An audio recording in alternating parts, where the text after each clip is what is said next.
À la fin de son set, Jones les invite à le suivre, dans un petit salon attenant à la pièce où il joue. C'est une sorte de loge ou de pièce de repos.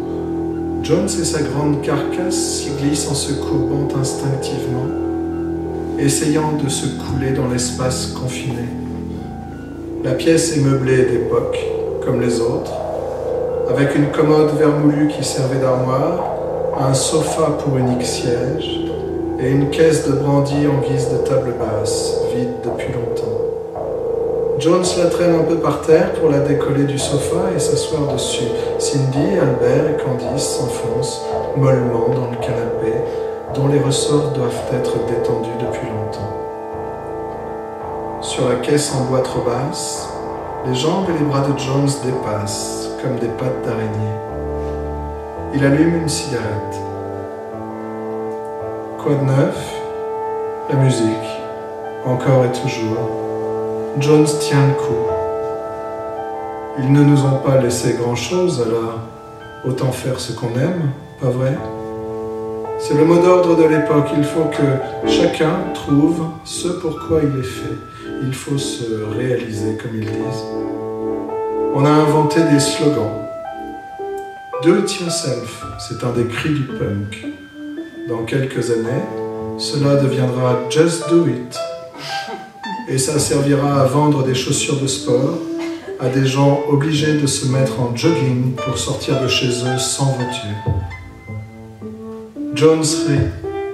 Ses yeux rient en se plissant et sa bouche se tord quand il dit que tout va mal. Candice l'observe. Il l'intrigue. Son tuxedo de concert, élimé aux manches, brille à la lueur des bougies. Elle lui trouve le visage long et pâle, et légèrement creusé de rides peut-être, et elle lui trouve un certain charme. Il sourit à chaque fois que ses yeux la croisent. C'est difficile de lui donner un âge. Ses mains sont fines, nerveuses, on voit des veines qui s'agitent sur leur dos pendant qu'elle joue avec une cigarette. Jones raconte son hiver, les plans musique et la dèche, les remplacements à droite, à gauche, dans des groupes de genoux qui remettent des claviers dans leur rock à cause de Pink Floyd. Mais ça va, sourit-il à Candice, il raconte ses mésaventures à Albert qui jure et fulmine, c'est son truc, il est théâtral Albert. Comment il s'est fait virer en 1 heure de son boulot à la British Petroleum, un job alimentaire, lâche-t-il, et comment depuis les choses ont tourné vinaigre. J'ai porté plainte, mais je me suis trompé d'adresse, explique-t-il. Apparemment, le bureau qui m'avait embauché est un bureau fantôme. Il ne sert qu'à déclarer des salaires pour les soustraire aux bénéfices qui viennent du Brésil, je ne sais pas où, et ne pas payer d'impôts. Ce n'est même pas une adresse, c'est une boîte postale et un cabinet d'avocats. Ma plainte a attiré l'attention du juge. Je crois que j'ai foutu un sacré bordel. Il raconte son histoire de bonne grâce à son copain Albert, mais ses yeux s'arrêtent de plus en plus souvent sur Candice.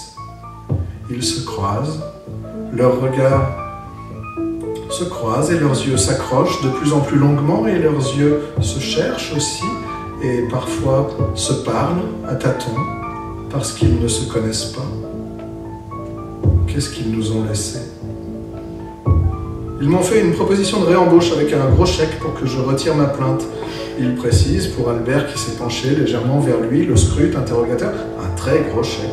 Et puis il plante ses yeux dans ceux de Candice, qu'ils aillent se faire foutre. T'es un malade, lui lance Albert, et ils éclatent de rire tous les deux. On n'a que dalle.